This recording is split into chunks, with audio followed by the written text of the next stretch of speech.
Hey guys, how's it going? So I'm finally here with the warrior guide. Sorry it's taken so long, but I finally have some time, so I thought I would film it now. So in today's guide, we will talk about the optimal stats that you should be having in all this, and some PvP setups, and maybe a family raid, which is Big Grumpy. A setup for that as well. I won't give a PvE setup just because warriors kind of suck at PvE, and it's pretty much impossible to kind of progress if you're swapping from archer. So at that same level, normally right now with the boss right now, I can like one-shot it as an archer.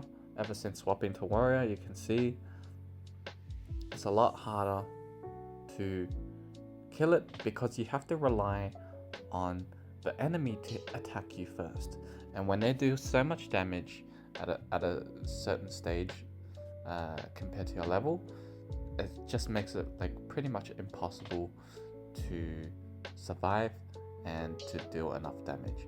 It's different for archers because we rely on our own damage and our own attack speed, so we can kind of overwhelm them with enough attack speed and damage. But this is not the case for warriors. But warriors really shine so much in a PvP situation, and now that there's so many different modes like cross-server arena, normal arena, we have parking wars in cross-server. I need to do that soon. But yeah, we have all these cross-server fighting, and then also in sailing as well. There's so much fighting going on here. As you can see, we had taken over a lot of the middle ground resources, but purple have just taken back everything. So there's been a lot of back and forth, and as an archer I was pretty much losing every single time to everyone, and ever since swapping to warrior, it's been much easier. I've been winning a lot more. As you can see, I'm number 5, so I'm still doing pretty well. We've got some pretty big guys here in the first couple of spots, but that's okay, no worries about that. Anyways, I'll also talk about what to get for souls, what to use for your mounts, artifacts, and back accessories, what to put in your talents page, and obviously your prayer statue as well. And yeah, that's about it. So let's get started. Before we keep going, let me show you how we can redeem a €3 coupon, which is valid for any purchase over €5, and it helps me personally. So all we need to do is we need to go onto appgallery.huawei.com. We need to download their app. It is on the top left here. All we have to do is press install AppGallery.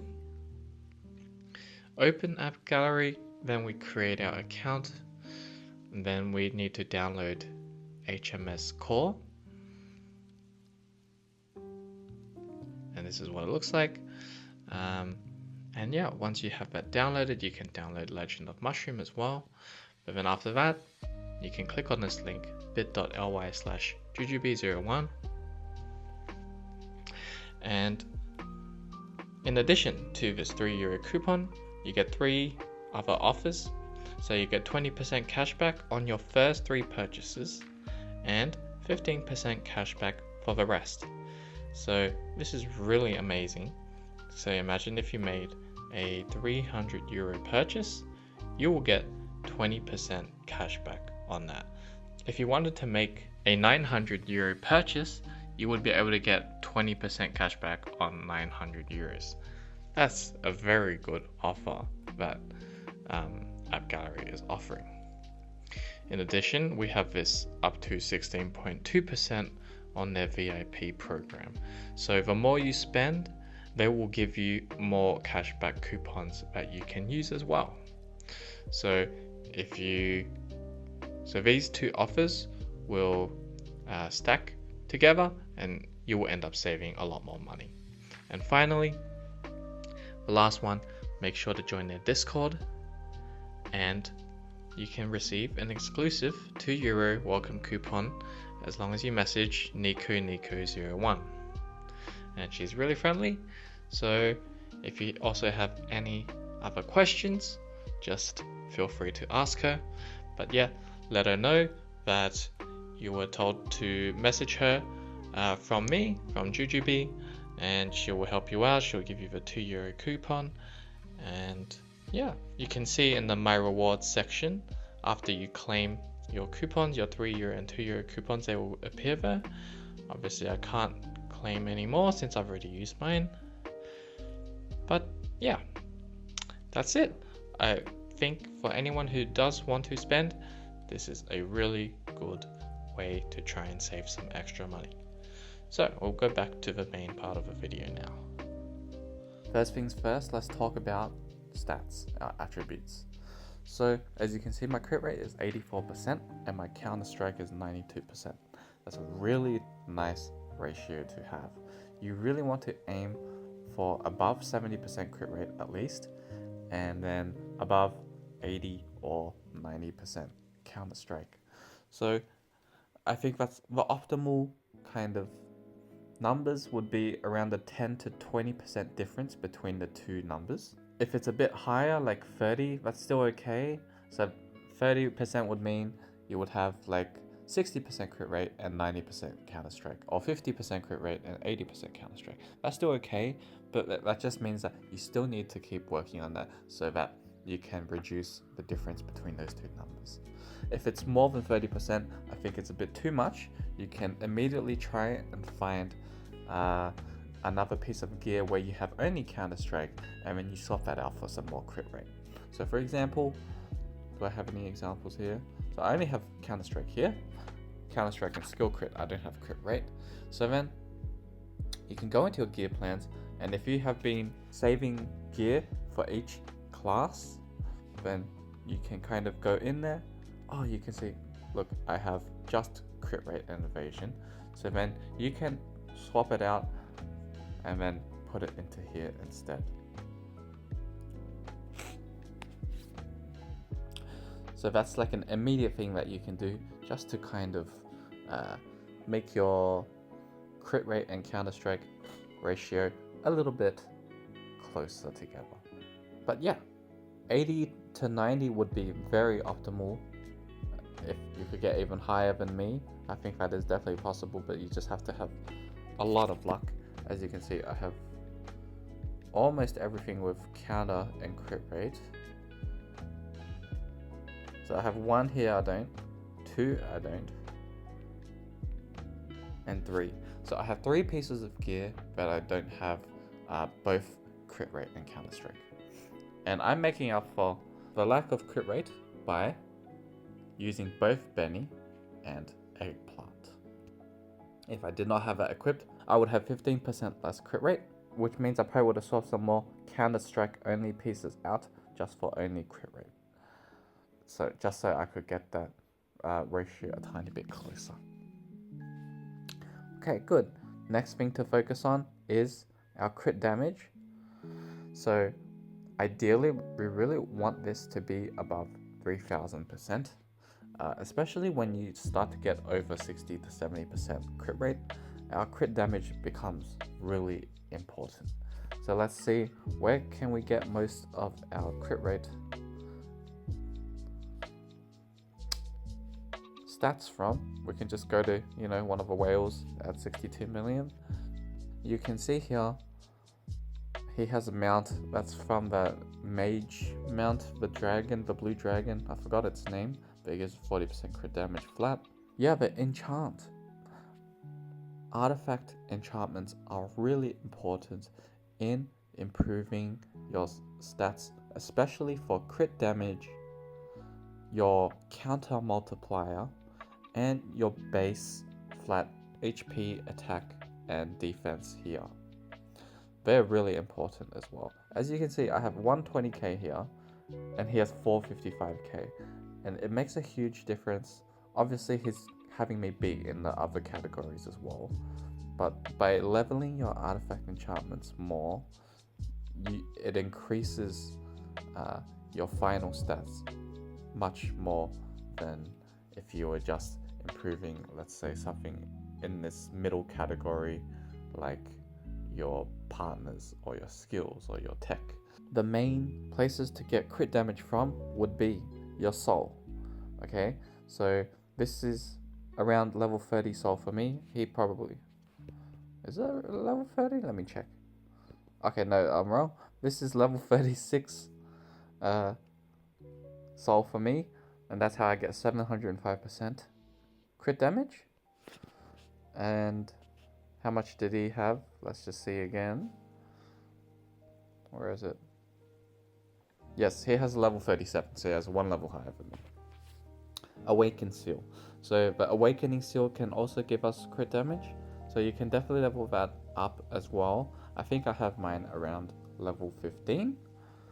And then with the enchant, like I said, he has me beat by a big margin. I think that's where most of that extra crit damage will come from. So that's why he has 4,000%. Also, for artifact enchantments, it'd be really nice to get this at least 2-piece global crit damage. I think ideally it would be 4-piece global crit damage and 2-piece counter. And then if you can't get that, you can try for 2-piece global crit damage and then 4-piece counter. But it depends entirely on your luck. I have pretty bad luck with artifact enchantments, to be honest. It's just, yeah, I'm not getting the pinks that I really need. I keep getting oranges and reds, and it's just not that good.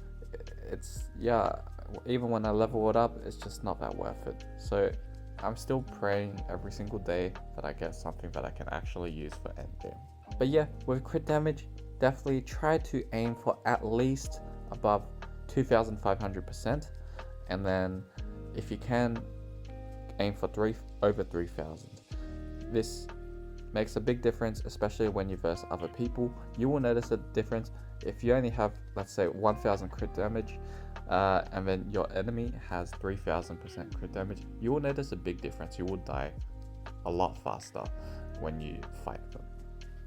So definitely try to get that up. It's one of the most important stats to get up. Talking about most important stat, this is the most important stat, counter multiplier. So our main stats to get this counter multi as high as we can, it's going to be our statue. So I have 366%. This is 5 rolls of the global counter damage in our prayer statue. Hull, as you can see, kind of negligible, doesn't really matter that much. Enchant is really important. This is the global counter damage substat rolls in all our artifact enchantments. It's really hard to get this number higher. I've actually seen some people with almost 100% extra in just this enchantment page, which is absolutely insane. Like, I don't know how many perfect rolls they managed to get to achieve that. But then their counter multiplier at the end was 24,000, and that is insane. But back accessory as well. This is from our talents page, and we will max this out first. So you should all have this 300% increase. Artifact enchantments itself. This is the top right artifact enchantment. We really want to level this as much as we can. I just don't have enough experience, rune experience, just because I'm also focusing on my archer rune set, and because I'm split focusing all my resources, I don't have as much resources to level up everything from my warrior set. Then we have souls. Souls will be one of the big ones as well to increase our counter damage. And then mount is actually 130%. I'm pretty sure it's this. Okay, this trick thing is taking over the screen, but this one is basic attack damage, and this also increases our counter and our combo multiplier. Unfortunately, this is completely random. We can't choose to only level this one. That would be amazing, but it's just not possible. But it's just good to know that we're also getting a source of our multiplier from there. And then handbook, of course, is just trying to get as many powers as we can so we can unlock more stats from the handbook. And then with powers, I have an extra 160%. Where's that from? I'm pretty sure that's just this. Increased counter damage by 60% for dog, and then the toothpaste. Increased counter damage by 100%. So that's your extra 160%. So having these two powers are really important just to increase your counter damage as well. The ideal counter multiplier is at least 15,000%, and then the higher you can get it, the better. Definitely, if you manage to reach 20,000 and over 20,000, you're going to be in a really good place when you're fighting against opponents. And again, with this one, you will notice a huge difference between someone with similar stats, but then they have 20,000% counter multiplier, and you only have, let's say, 14,000 or 15,000. You will really notice like how much faster you lose all your HP, even though they might even have lower final HP, attack, and defense here. They might still be able to kill you like a lot faster just because of this counter multiplier. So it's really important to get as high of a percentage for your counter strike as possible. So 92% is really nice, and then with this 84% crit rate, it's a really nice ratio, just so you can proc this and this as much as you can. And then with our final HP, attack, and defense, I think it's really important to try and focus just a tiny bit more on defense. And then I think the priority is defense first, then HP, then attack. So this is reflected in our talents page. So with our talents page, I think the thing to do, level everything to 10 first. These attack, defense, and HP boosts in every single page. Some people are still not leveling every single page, they're only leveling everything in one page only. So you can actually level everything and achieve the effects from all 3 pages. So get all these to level 10 first, okay? So that's 9 bubbles that you have to get to level 10 first. Then you get this counter damage to max level. Max this out. This is really important. It's going to be a really good source of damage. Once that's done, as you can see, I prioritized defense to 20. So you can try to do that as well. Maybe you can level both defense and HP both to 15 first. So all 3 pages, you can get defense and HP to 15. Keep attack at 10. And then you can get defense to 20 in all 3 pages. And then you can start maxing your HP to 20 as well. And then finally, you would do your attack. I think this is the best order. I have tried other orders where I've done HP first or I've done attack first, and I've practiced against, some really similar level opponents, and I would just keep dying first. And it's really interesting because then it made me realize that defense is actually one of the most important stats for warriors. But yeah, I think that's it about stats. Okay, and that's it about talent pages.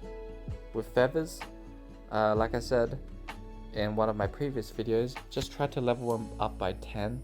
So 11, 21, 31, 41, 51, 61, 71. So now I'm going for attack at 71. It's going to take a really long time, so it's going to be a while, but no problem with that. I'm coming from archer, which is why I am prioritizing attack. If I was only warrior, then I would be prioritizing defense first as my first one to the next level, next tier, and then I will go to HP, and then I will finally go to attack. But I'm doing it reverse since I was an archer until this sailing PvP event started, and I really needed to just beat some other players. Anyways, we'll go back to our main part of the guide. Let's look at souls now. The most important things you'll notice again: crit damage, counter damage, and defense. Try to have those above level 30. And then I think global HP should be around at least 25. if we were talking about in relation to these first three, I think crit resistance is also really important, maybe around 25. And then basic attack can be 25 as well, or maybe just level 20. And then combo damage stays at 1, and basic attack damage also stays at 1. Right now I don't have it like that just because we have Soul Rush coming tomorrow and I have 65,000 to use, so I will definitely kind of even everything out so that it reflects a little bit more of the optimal stats that I just talked about. So like I said, try to have defense, crit damage and counter souls around the same level, above 30. I think that's where you'll see a lot of difference compared to what you were using before. And then HP and crit resistance, same level, slightly lower. Attack, slightly lower again. And then finally, we don't want any combo damage or basic attack damage. This is for warriors. And this is ideal, I'm pretty sure. People keep asking, what is the priority for getting pink souls? Global attack first, then global HP, then global defense. Those are the first three that you should get. For archers, you should get combo damage first before you go for those three. And then for warriors, just getting the global stats first is really important. It boosts your final attack, HP and defense by a very big margin. And then after that, I think it doesn't really matter too much because they don't, even if you get a pink version of, let's say, combo damage or your counter damage, they don't increase the actual counter damage. You're just getting the substat, the second substat that comes with that pink soul. So it doesn't really matter what you go for. So if you are like thinking about swapping constantly between two classes, then you can obviously try to go for stuff that an archer would use a bit more. So like this combo damage with a boss damage would be really amazing. Even something like this, basic attack damage with skill damage. But power damage is still kind of negligible in my opinion. I'm still not seeing a difference. Still have to wait for that test dummy to come out. Don't know when that's coming. Okay, that's it for souls. Now let's talk about mounts, wings, and artifacts. Right now, what I'm using that triple clone setup. So I'm doing the carpet, the magic carpet with the Eye of Raven. And that's really good because it's giving me a lot of chances to proc all my skills.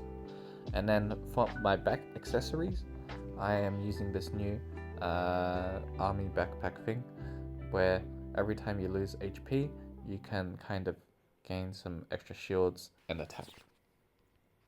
What are some alternatives you can use? There's so many alternatives that you can use, but Adapto Slime works really well, especially for warriors. If you have that, definitely you can use that. It pairs really well with this backpack and this Pepe wing as well.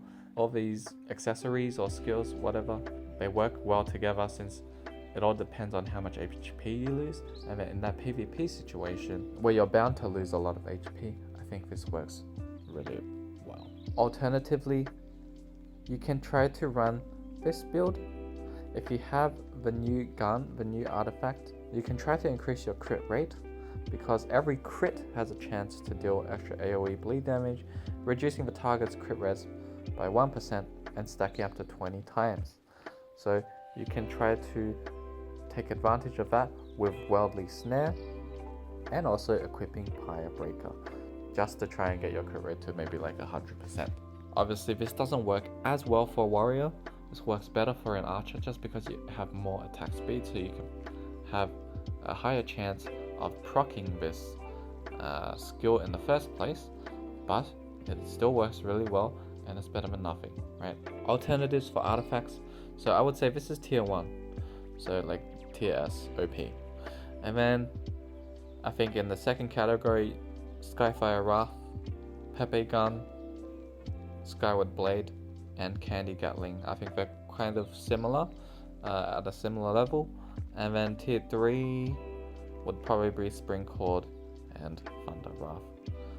Actually, tier 3 was probably like Spring Cord, And then tier 4 it would be Thunder Wrath. Thunder Wrath is just kind of useless in PvP. Now for mounts, I would say Carpet is really good. I would put it in tier 1. I would also put White Tiger in tier 1. If you have this, it's a really amazing mount, because if their HP is lower than you, if you do more damage to them, and then if their HP is higher than you, their attack is reduced by 10%. So it gives you a chance to kind of catch up and do more damage in the end. Really nice mount. Blue Ox also works quite well. We increase our damage resistance by 10%, and we shorten CC duration by 30%. So that's a really nice one as well. I would also put that in tier 1. I would say Pyrebreaker probably in tier 2. What else do we have? This will definitely be in tier 1. I think this is releasing in 2 to 3 weeks, so I'm definitely going to try and get this. With every 1 counter, increase global counter damage by 10% for 3 seconds, up to a maximum of 30%. And this duration refreshes with each new counter trigger. So it's going to be an extra increase to our global counter damage, which is going to be really nice. And then Adaptive Slime, definitely tier 1 as well. And I've heard really good things about this dragon mount. Even though I personally don't have it myself, I would put this in tier 1 as well. Tier 2, maybe Cloud Drifter, because it does work quite well with that extra skill crit rate. And then if you do crit on one of your skills, you'll get that extra 20% attack boost for 5 seconds. And it does somehow work in PvP as well. A Trembling Pepe mount would work quite well, so I'd put that in tier 2. I think Blazing Motorcycle would also be in tier 2. Oh yeah, this new mount, I'm pretty sure no one has it yet, just because we don't have enough tokens to unlock it. But it looks pretty good for warriors, to be honest. I'd probably put it in tier 2 right now as well. We'll obviously need more testing to work out how good it is. And then tier 3 would probably be this Horizon Racer. It is kind of usable if it's like one of the only things you have, but I would steer clear from it. It's not really that good. Hot Wheels is kind of shit, so at tier 4. Yeah, all these ones would be in tier 4 just because you don't really use those. And yeah, finally we have back accessories. I think this is definitely tier 1, along with the Pepe wing accessory. So I'd put that in tier 1. This is really good in PvE situations when you're fighting against something for a long time, so it allows you to stack this. So this in Big Grumpy is definitely tier 1, but in PvP it's not so good. So I'd put it in tier 2 or something instead. Then I would also probably put this one in tier 1. And then tier 2 would probably be this Lustrous Plumage with this Blade Pursuit and then Myriad Spikes. They're all pretty good, but not the best. And then, yeah, everything else I probably would not use. What is this? Okay, that's a lot going on. Let's just stay away from it for now. I don't think it doesn't look that amazing. But yeah, hopefully that answers any questions that you might have had for what kinds of mounts, artifacts, and back accessories that you should be using for Warrior. Okay, now let's talk about a PvP setup. So this is what I am running, and this is what I have the most success with. So for skills, we definitely want to use Blitz Assault, non-negotiable. And then for warriors, that combination between 100 Slashes and Worldly Snare is really strong for us, and it works really well. And that's why you also equip the Stellar statue instead, because it boosts both of those skills, 100 Slashes and Worldly Snare. It just lasts 50% longer. So it's really important, just because Blitz Assault normally takes away a lot of time for the skill itself, but with that statue, we can get more use out of these two skills. Fourth skill, Smoke Bomb. really important, pretty much non-negotiable as well, because it's one of those skills that just gives a straight up flat 30% damage increase, and not many skills can beat it at all, to be honest. If any, I think it's one of the best damage boosting skills. Wild Gust is pretty good, but as you can see, it's only 15% attack increase. But this straight 30% increase is absolutely amazing. So definitely have this equipped. Now, this final one can be a little different. If your Clone Strike keeps dying, then you don't have to use Clone Strike. You can use something else. You can just go for Ultra Offensive and use Wild Gust as well. Or you can try to survive longer by using Easy Breezy. So these are the couple of options that you would have. I would not use anything else. So for that final slot, Clone Strike, Wild Gust, or Easy Breezy, depending on your situation. Personally, right now, I'm using Clone Strike, and it's working pretty well, especially since I have that chance of a triple Clone Strike with the Magic Carpet and the Eye of Raven. Now, let's talk about powers. First two, obviously non-negotiable, the dog and the toothpaste. It increases our counter, and it's the perfect fit for warriors. Next, Treasure Dragon really helps with that increase in crit damage. So definitely try to use the Treasure Dragon as well. If you're really lacking in crit rate, you can run a setup like me, where you use both Benny, which is extra 5% crit rate, and then Eggplant, which is extra 10% crit rate. If you can't run that, or if you don't have one of the two, most people don't have this Eggplant, then you can try to opt for a more defensive setup, like the turtle here, or the deer, like this.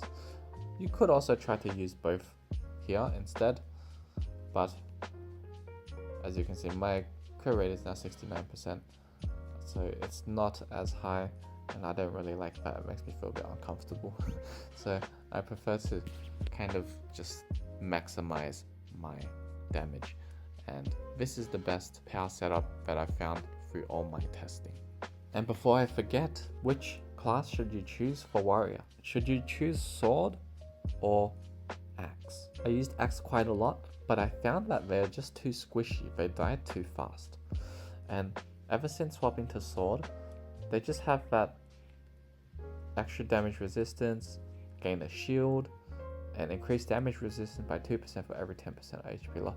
Like, they just have so much natural defense built into the kit. It just makes it a lot easier to survive and to kill the opponent. And in my opinion, sword is much better than axe. So if you're a bit unsure on which class you should go for, definitely try to go for sword rather than axe. Axe works well more in the mid game when people are kind of just starting to get strong, but they're still kind of squishy, right? They don't have a lot of HP and defense. The axe is the way to go there. But now when people have a lot of HP, attack and defense, they have, everyone's getting really strong, I think sword is a lot better just because you're a bit more tanky, but you still do just as much damage. And then for our awakening seals, you can try to focus priority on defense, HP, and also crit damage. And then you can have the second priority to the global attack and crit resistance. And then power damage is not really important, so you can just keep this quite low. So that's what I would suggest for awakening seals. And then for family raids, this is what I would use. It's the same setup that I use in archers, but then it's just changed for swords. So Shroom Shield and Blitz Assault, this is the double shield. You have Clone Strike, you have Smoke Bomb, and you have Nature's Renewal. Change the Nature's Renewal skill delay to 8 seconds, and then everything else is on no skill delay.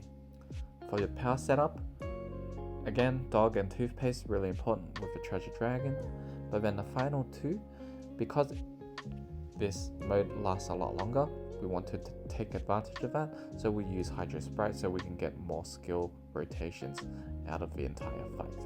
And then Deer works really well just because we're constantly being hit. So we don't really want Turtle because it's more of a one-time use, but Deer applies for every single hit. So in the long run, Deer is much better. Now for our relics, we can use this Metamorphic Crystal. Since we're using the dog, everything else is normally pretty stock standard. Healing Book is the most important one that you want to go for. That's the one that's going to allow you to survive for as long as you can. Prez, counter, again. And then for mounts and artifacts, I'm running that Magic Carpet and Eye of Raven combo again.